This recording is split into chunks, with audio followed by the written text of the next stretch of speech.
Hello everyone, this is me Sabiya here. मैं आपके लिए लेके आई हूँ एक और रीडिंग जो कि होगी उन लोगों के लिए जो जानना चाह रहे हैं पर्सन की करंट एनर्जीज क्या हैं आपको लेकर। तो ये रीडिंग चेक कर सकते हो। इस रीडिंग में हम उनके मैसेजेस भी ऐड करेंगे, सो स्टे ट्यून्ड। और रीडिंग शुरू करने से पहले रिमाइंड करवा दूँ कि ये एक जनरल रीडिंग है, सबके साथ मैच कर भी सकती है और नहीं भी। सो जो बातें जो मैसेजेस मैच करते हैं उन मैसेजेस को पिक करो और बाकी सब को छोड़ दो। अगर आप पर्सनल रीडिंग्स चाहते हो पेपॉल से या ईजी पैसे से पेमेंट कर सकते हो। सिर्फ तभी रीच आउट करो ताकि आपका भी टाइम वेस्ट नहीं हो और मेरा भी। सो लेट्स सी क्या है पर्सन की करंट फीलिंग्स आपको लेकर। Let's find out. पर्सन भागना चाहता है अपनी फीलिंग्स से, अपने इमोशन से। मुझे लगता है कि द रनर का कार्ड आया है। Let's see some more cards, healing heart और क्यूपिड्स एरो।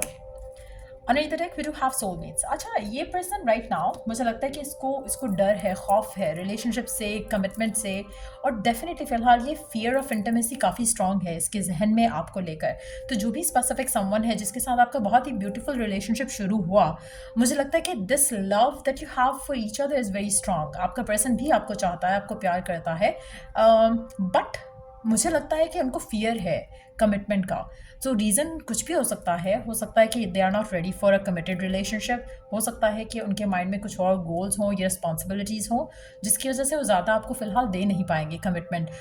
एज इनकी शादी शायद अभी ना कर पाए, हो सकता है उनको टाइम चाहिए हो, लेकिन they have a strong feeling, they are struck by love.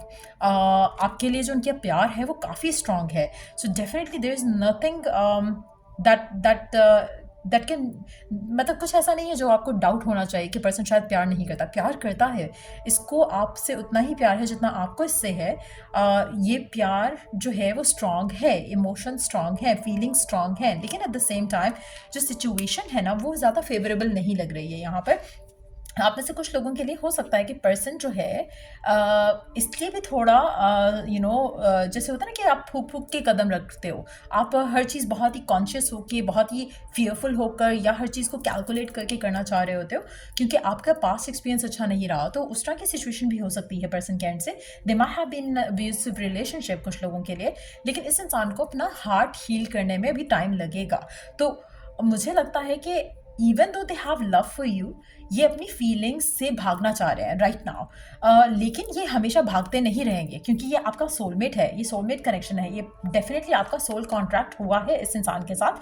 Just that कि इस इंसान को थोड़ा टाइम चाहिए, आपको इसे टाइम देना पड़ेगा। Needing time, cycles and takes time to heal, progressing. तो डेफिनेटली ये रिलेशनशिप स्लोली बहुत ही स्लो प्रोग्रेस करेगा, लेकिन अल्टीमेटली ये relationship because it's a soulmate relationship तो चीज़ें वर्कआउट हो जाएंगी। अब मीनवाइल जो आपका एटीट्यूड है, जो आपका बिहेवियर है, वो काफ़ी हद तक डिटर्मिन करेगा कि रिलेशनशिप कितना टाइम ले पाता है उस जगह जाने में जहाँ पर आप इसे लेके जाना चाहते हो। क्या आप फियरफुल हो, क्या आपके डाउट्स हैं, क्या आपके भी जैसे ये पर्सन इंटीमेसी से भाग रहा है या कमिटमेंट से भाग रहा है, हो सकता है कि आप आपकी इनसिक्योरिटीज़ जो है वो चीज़ों को और फर्दर जो है वो पुश अवे कर रही हों। सो क्या आप अपने फियर्स को लेट गो कर पाओगे या नहीं, तो वो भी डिटर्मिन करेगा कि ये पर्सन अपने फियर्स को लेट गो कर पाएगा या नहीं। सो कहीं ना कहीं एक तरह से देखा जाए तो आप दोनों के फियर्स जो है वो मिरर हो रहे हैं। आपके फियर्स हैं इसलिए इस पर्सन के भी फियर्स हैं, जहाँ पे आपके फियर्स खत्म हो जाएंगे पर्सन के फियर्स भी खत्म हो जाएंगे। सो ट्राई कि आप उस इंसान को ब्लेम करने से या फिर उसके ऊपर सारा कुछ डालने, सारा रिस्पॉन्सिबिलिटी उसके सर पे डालने की बजाय कोशिश करो कि टेक अ स्लो अप्रोच इस रिलेशनशिप को लेकर। पर्सन डेफिनेटली चाहता है, आपको प्यार करता है, लेकिन जितना आप इसमें स्पीडीली चीज़ों को लेके जाना चाहोगे उतना पर्सन थोड़ा डिटैच हो जाएगा।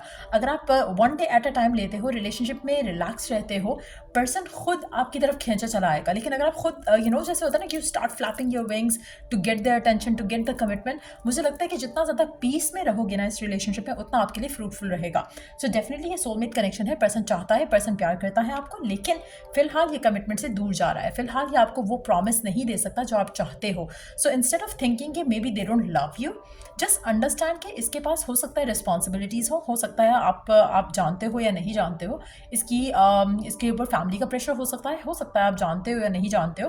पर्सन अपने किसी पर्सनल स्ट्रगल से डील कर रहा हो सकता है। So instead of becoming a tension उसकी लाइफ में, कोशिश करो कि you be working on the friendly bond. आपकी जो कनेक्शन का जो फ्रेंडली बॉन्ड है उसके ऊपर वर्क करने की कोशिश करो, ताकि जो पर्सन के फियर्स हैं आप उसको हील कर सको, ताकि आप इस रिलेशनशिप को आगे लेके जा सको। पर्सन के एंड से उसकी विलिंगनेस आए कि उसको आगे लेके जाना है ये रिलेशनशिप। तो try on working those things.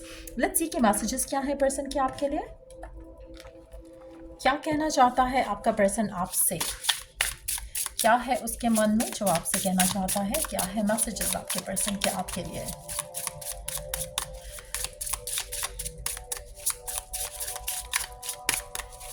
अगर आपका पर्सन राइट नाउ अपने आप को दूर कर रहा है आपसे, तो कोशिश करो कि आप स्ट्रेस आउट नहीं हो, रिलैक्स करो, पर्सन आ जाएगा वापस। आपका सोलमेट है, आपके साथ सोल कॉन्ट्रैक्ट हुआ है उसका, वो आ जाएगा। I know I have been distracting you.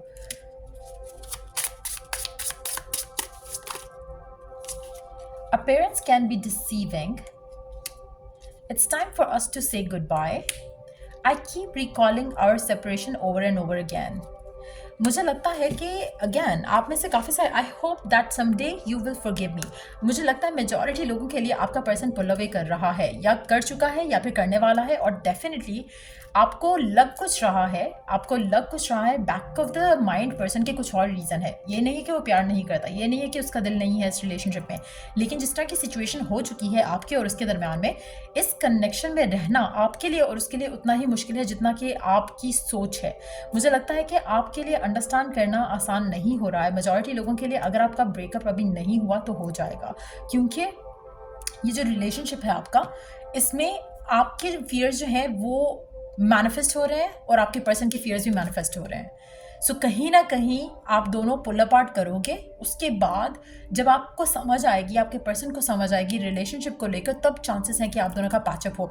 फिलहाल मुझे लगता है कि कनेक्शन डेफिनेटली जो है वो अपने बैड फेज में एंटर हो रहा है, क्योंकि आप दोनों के दरमियान में सेपरेशन में आती देख रही हूँ आने वाले टाइम में। मुझे लगता है कि आप में से वो लोग जो सेपरेट हो चुके हैं, आपके पर्सन उस सेपरेशन के बारे में सोचते हैं और आपको मिस करते हैं, लेकिन उनको उनको लगता है कि बेस्ट टाइम था कि ये कनेक्शन स्टॉप किया जाता वहाँ पर, क्योंकि ये और आप एक दूसरे को समझ नहीं पा रहे हो। आप दोनों की फ्रस्ट्रेशन एक दूसरे के ऊपर निकल रही है। डिस्ट्रैक्शन इस तरह से कहा जा सकता है इस कनेक्शन को कि आपका person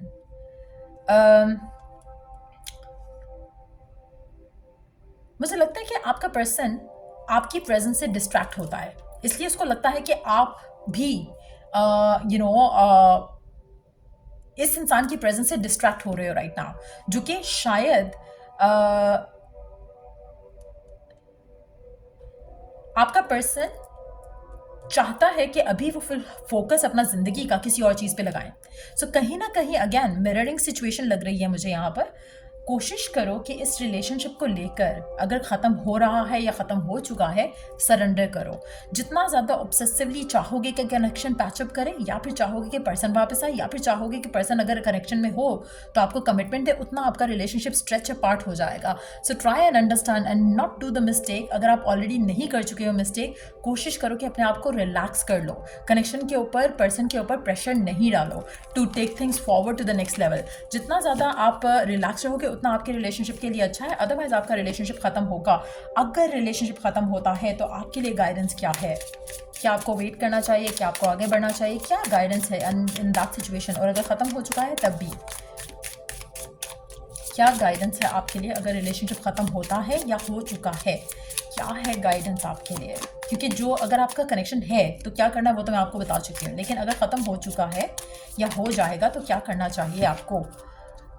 Forgive and release, have faith, deepening unbreakable love, take a leap of faith, leave your fears behind. ज़्यादा इसमें डेप्थ में नहीं जाऊंगी, बट ये मैसेजेस हैं आपके लिए। सो यार ये थी रीडिंग आप लोगों की। अगर आपको हेल्प किया हो, गाइड किया हो तो लाइक शेयर सब्सक्राइब जरूर करो। Till I do the next reading, take care, bye.